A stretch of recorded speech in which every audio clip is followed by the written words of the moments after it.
in a minute. All right, folks. We're live on Facebook. We got an awesome friend from Puerto Rico, the U.S. Virgin Islands, a longtime friend, my friend Alan Friedman from 104.3 The Buzz. So, the best radio station, rock radio station in the islands by far, and absolutely a great friend. We're here with a good friend, Drew, and also Tyler. Welcome to the lab, Alan. Good afternoon, Eric. Hi, Drew. Hi, Tyler. How you guys doing today? Thanks for having me. And yeah, man, Eric, it's good to see your face. I miss you, man. It's been too long. I'm gonna give you air hugs, man, since we haven't hugged for so long. Social distancing hug. Awesome. So listen, the reason we brought you on today is because you have a very unique perspective on what's going on right now on the islands, right? You know, you're owner of a radio station. We know that you get to talk to a lot of business owners. But before we even ask you any questions about that, tell us a little bit about who you are and how the buzz came about. Because we want to know a little bit about the history of the buzz. So the short story is my father was trying to talk me into coming down and helping him with the management of some radio stations. He was the radio guy. I was living in New York. I was a .comer. I was having a really good time being single in Manhattan, and from like '97 to the early 2000s was really like the dot boom, and we were doing all right. And I said no, thank you. Good luck running your radio stations. You do your thing. Don't involve me. Anyway, sadly, he had a boating accident and died. And my mom needed assistance. She had an AM signal, and he had started to look at this FM signal in St. Thomas, and we decided to proceed with it. So I mean, this is going to sound kind of tongue in cheek, but at the time I had to step up and move to St. Thomas, and leave New York kind of behind and build a radio station, decide on a format, market it, sell it, and position it as something that people would want to use as an advertising vehicle here in the Caribbean. And really the only format that I could come up with that I was familiar with was rock. If I had gone in any other direction, rock or religion, oddly enough, would have been like the two. I just didn't know anything about religious formatting. But if I had gone with salsa or reggaeton, it would have been more Puerto Rico centered. We have a big signal, and we reach most of a metro area of Puerto Rico and the east coast of Puerto Rico. But then in the Virgin Islands area, if I had gone with calypso or reggae, it would have been just them. And I tried to hit a genre or a format that kind of sat on the fence, that both islands could get behind and enjoy. And we settled on rock, and I guess I've never looked back. That was in December of 2003. We launched the radio station. And so I met you like right after you launched that radio station, because I was in PR. Yeah. I think it was like 2005, 2004, We 2005. still have the picture up that the Marines made. You were doing that. It was a toy drive. It was Toys for Tots that you were a part of, and you were probably the most enthusiastic Toys for Tots guy I had ever worked with. You were just so psyched to be on the ground in St. Thomas. And I remember we threw a party, and you're like, "We'll do security and logistics." I had to look at my buddy. I'm like, "What's a logistics?" And you're like, you handed out shirts. You guys were great. I really appreciate it. I got to meet you and through Pedro Delgado and a couple other mutual friends and Marines. And you guys did a great job for a great cause, and I've always appreciated it. As I was looking at we're looking at the at your Facebook. It looks like you're still involved with the military and making a difference out in the islands, man. So we really appreciate that you continue to do that. So it was cool, man. It was great days. Yeah, they were. It was fun, and it continues to be fun. The military guys, I feel like they keep getting younger. I've gotten older now, so like it's just creepy and I'm friendly with them. We don't hang out like we used to. Like now I'm like 40 something, and these guys are all in their early 20s. I'm like, just grab some toys and give them to the kitchen. Are you old enough to drink? Oh yeah, I know they look younger these days. You're absolutely right. So tell me a little bit about the types of businesses that you're working with right now, because I know it's a radio station. You're the voice of the island. I mean, for the most part, right? So I don't know if we're the voice of the island. I feel like that's probably some of the guys that are on my show or different shows that we have. But we definitely, funny way, we're the ears. We definitely listen to a lot of radio stations. To a lot of other businesses. Radio in the island is more like what it was in the States maybe like 40 years ago.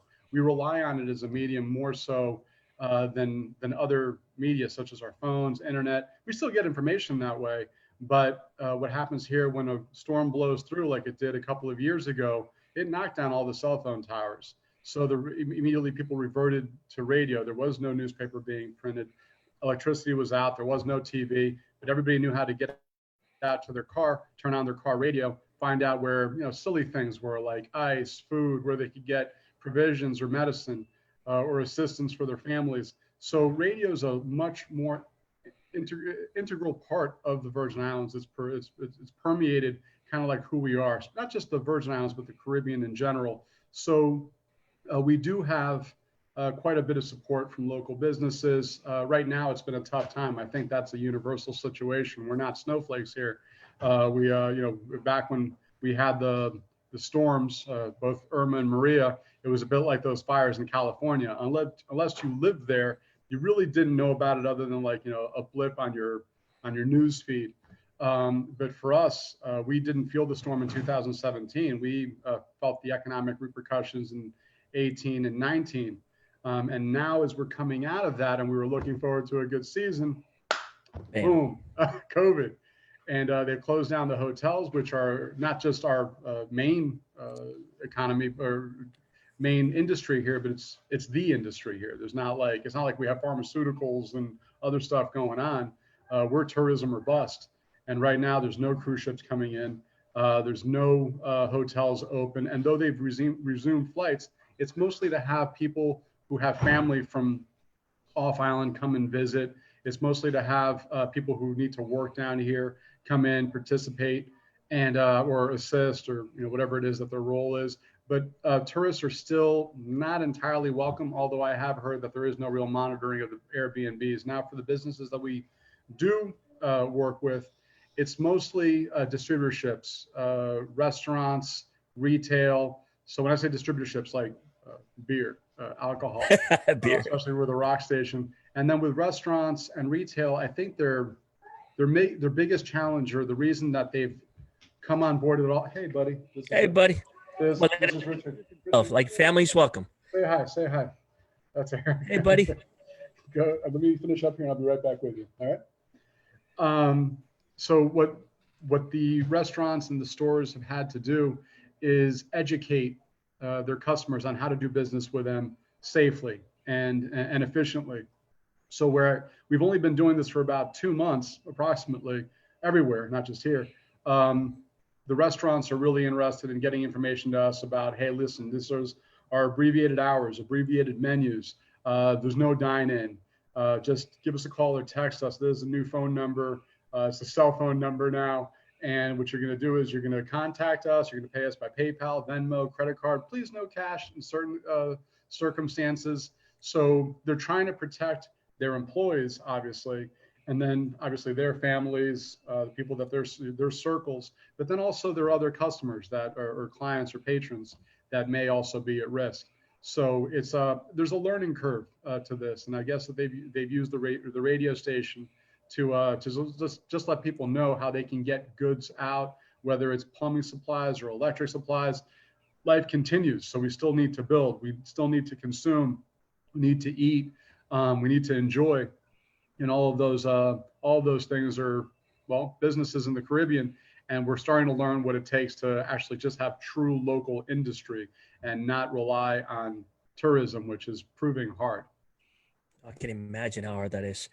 Ty, you got any questions, Drew? I know you guys are sitting there listening to some of this cool stuff. Ty? Hey, Alan, first off, buddy, I mean, there were two big things that I would love to hear a little bit more about. And the first one being you had an idea of life, and it was in New York, and you were .com and you were doing all that. And then, you had a serious life event happen, which for a lot of people, this COVID has created serious life events.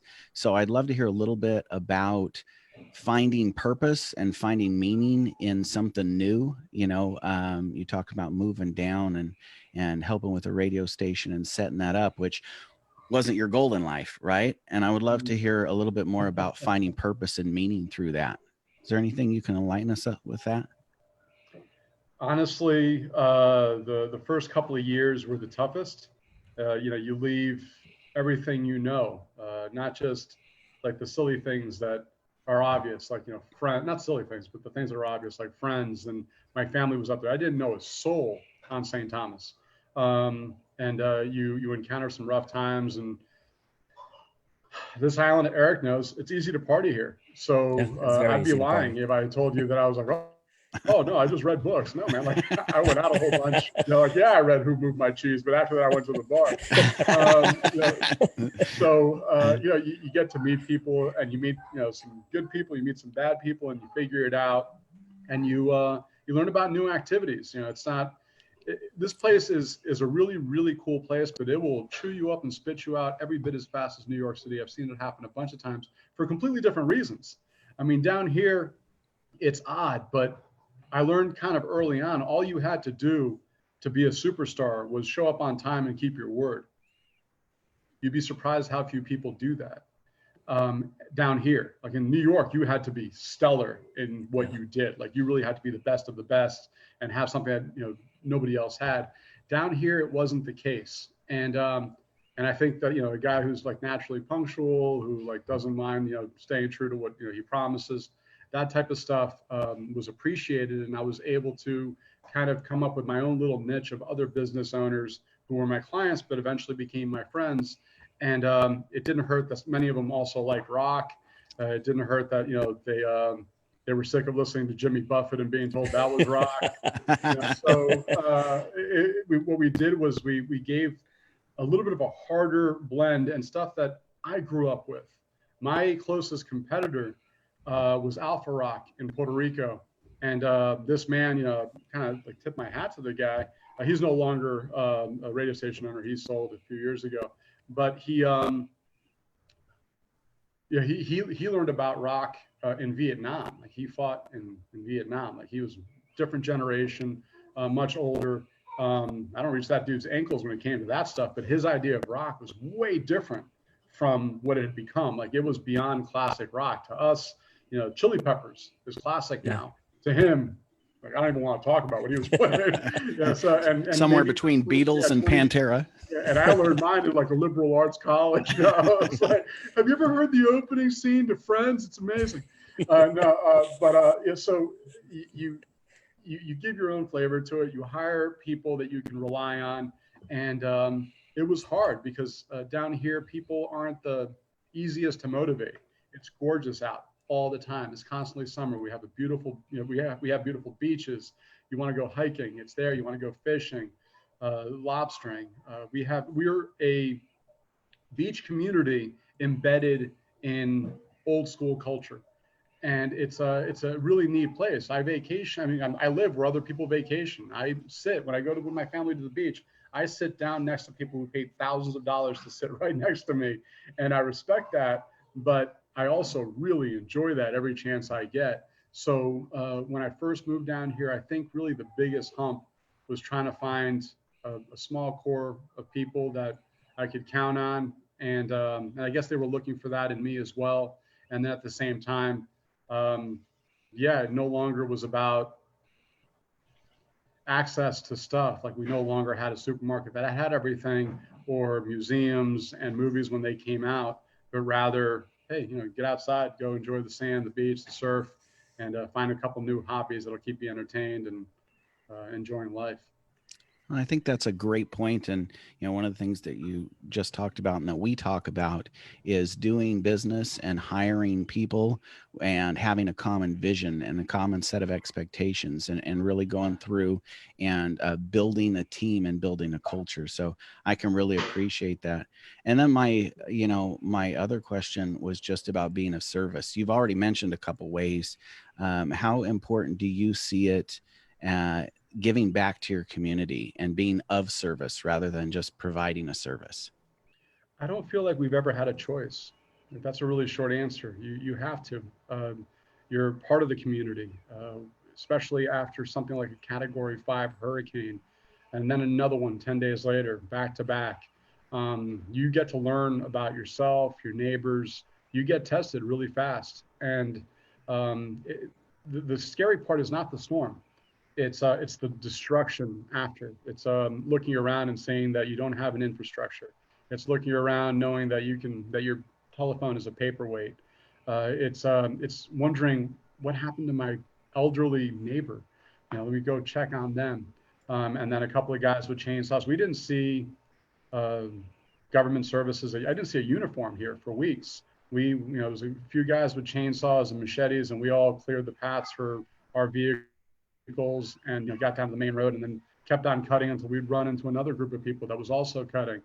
And I feel like the toughest thing, I did a couple of interviews around that time. The American Red Cross was down here. We definitely had Marines. We definitely had different military branches and the government kind of trying to help, but really most of the aid came from other civilians from other islands.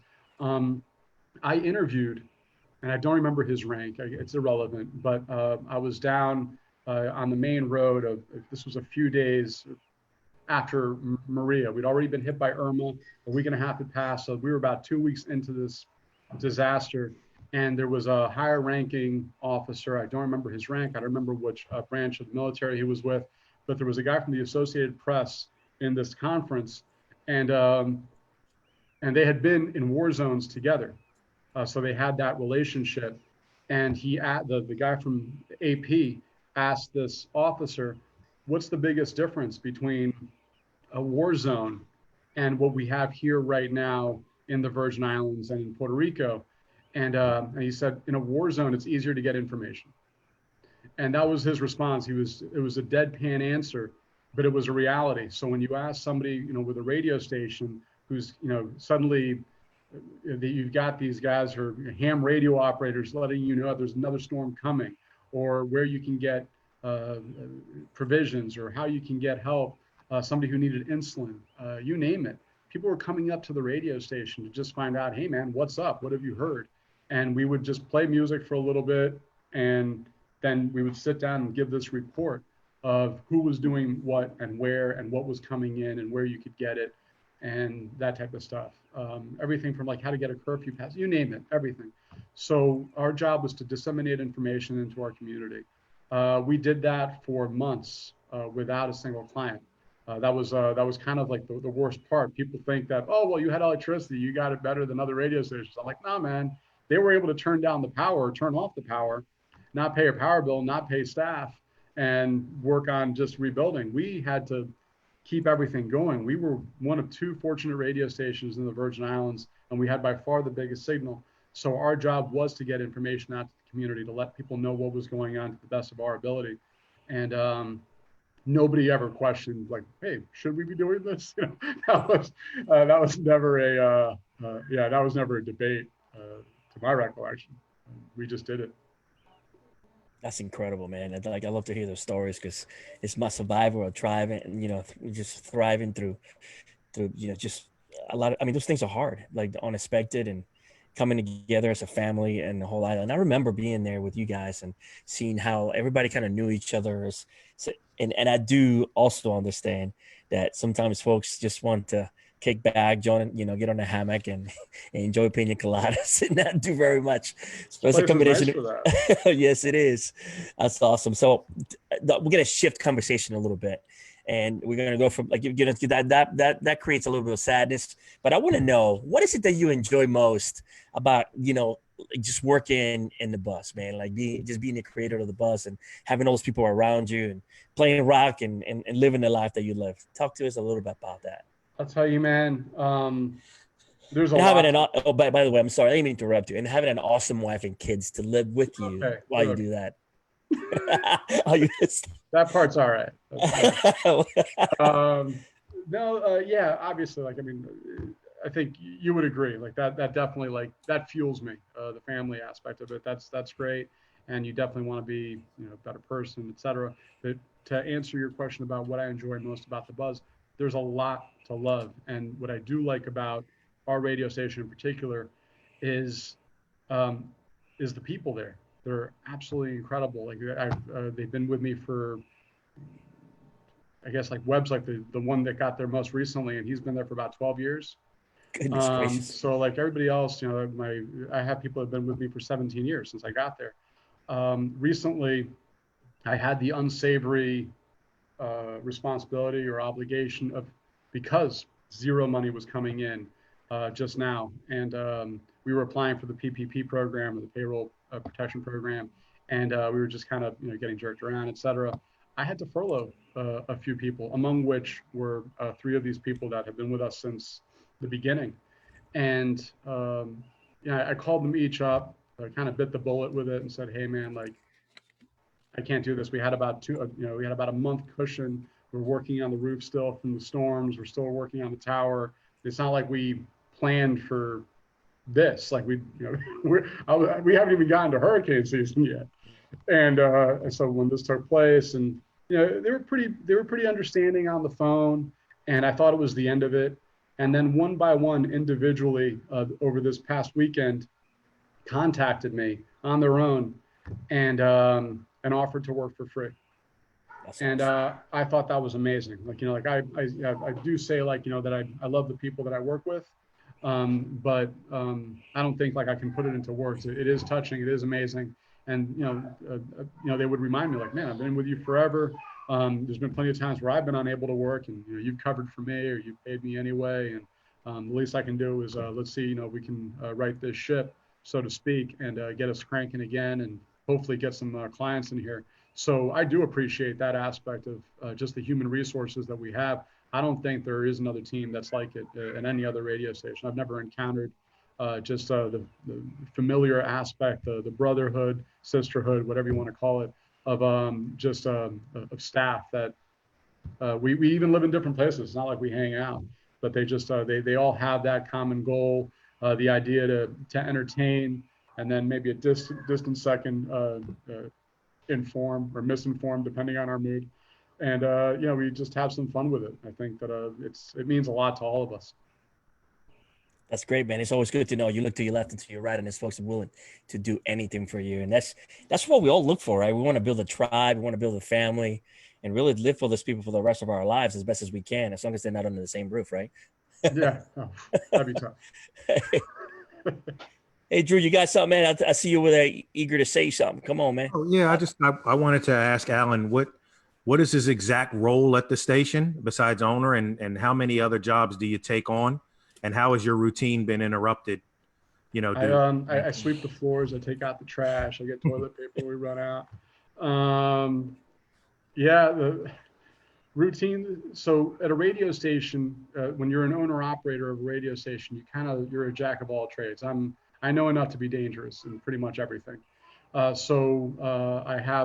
morning I go up to do the morning show with like the host. I'm just a co-host. I'm kind of like the straight guy, second fiddle to him. I do sales. There's been different times throughout the radio station's trajectory where I've taken a larger role in that. I have to do engineering. We have to keep it on the air. So it never gets boring. It's one of these jobs where if you don't like doing something for a little while, you know what? Then you can go lose yourself in the transmitter, stay away from people. I've done that a couple of times when I've been told no 5,000 times, and it's hard to hear. Being in sales, you get beat up, and instead of just taking that into the next meeting, just send somebody else for a moment and go focus on something else. Develop your on-air persona, come up with some jokes or some material, focus on that, and then revisit that with a fresh outlook, with a fresh perspective. But my role is, I feel my role is pretty much to listen a lot. We have as much as what I did initially when I took this over, I was in my late 20s, and I refused to hire anybody with less experience than me. That was pretty much my only rule. Like, I didn't know how they were going to be. They were going to be jerks. They were going to be nice. I just needed people who were experienced, and I did that. And I've never gone back on that. Even now, when I have now 17 years in radio, I'm still like the rook. Most of the people there have been in radio. I mean, my host, Webb, who I referenced earlier, he does the morning show. He's been in K-Rock in California, Radio Disney. He's had an entire career in radio before showing up on St. Thomas, and he's a heck of a sounding board. My wife is just absolutely incredible when it comes to programming and production. So she kind of raced past all of us in understanding how to just do these like great works of art as far as commercial and audio editing and that kind of stuff. And she also picks like awesome music. Since we're not in the business of making or breaking bands, U2 is not depending on the Virgin Islands to sell any records. We don't get any kind of support from the record companies. So we have the cheap seats. We're able to enjoy and listen to what's what's coming out of different markets, and then sit back and see what performs well, and then act accordingly. So our radio station, we have no excuse not to listen bulletproof, not to be heard as an absolutely incredible signal at all times, because we have that advantage in format. Whereas another station could slip up and play the Macarena or whatever. We have our finger on the pulse of more active rock, punk, where the industry happens to be going at that moment, and we're able to do it. And if we're a month late with putting out a song, down here it's still fresh. You're like, wow, that's incredible. What is that? I'm like, it's been playing for like half a year. You never heard it, but it's good. That is awesome. That is awesome. So we're going to switch gears a little bit, and we're going to go into a session that we call rapid fire. So we're going to ask you some questions that might have nothing to do with anything. You just got to go ahead and respond as best as you can. You ready for this? No. All right, Drew, you ready? I'm always ready, man. All right, man. Shoot. All right. So what's the food you've eaten the most during the quarantine? Purple. No. Probably spaghetti. We've done a lot of different kinds of pastas and stuff, but I also got pretty intimate with my slow cooker. We've been able to enjoy the crock pot quite a bit. What's the one snack that ruins your diet? Dude, ice cream, man. Whew. Last show you binge watch? Don't remember. Is that a show? Favorite movie? Glory. Great movie. Last book you read?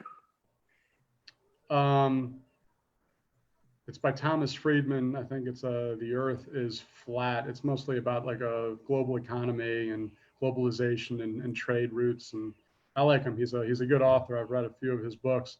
He's I guess he's like the international correspondent for the New York Times. I've always enjoyed his work. What's the sport you missed the most during this? I haven't been fishing. I went lobstering last Thursday, but it was with one other guy, and we just went in the water. But you can't get on a boat with a bunch of different people from different households right now, so I miss fishing like crazy. But fortunately, we've been able to get some fresh fish. I just have been unable to catch it. And any sport on television you miss? Nope. No. Total silence. That's easy. All right. Well, we're done, man. Thank you for doing that. Hey, so I got to throw one at him. Favorite rock band? Dude, that's like asking Courtney Love.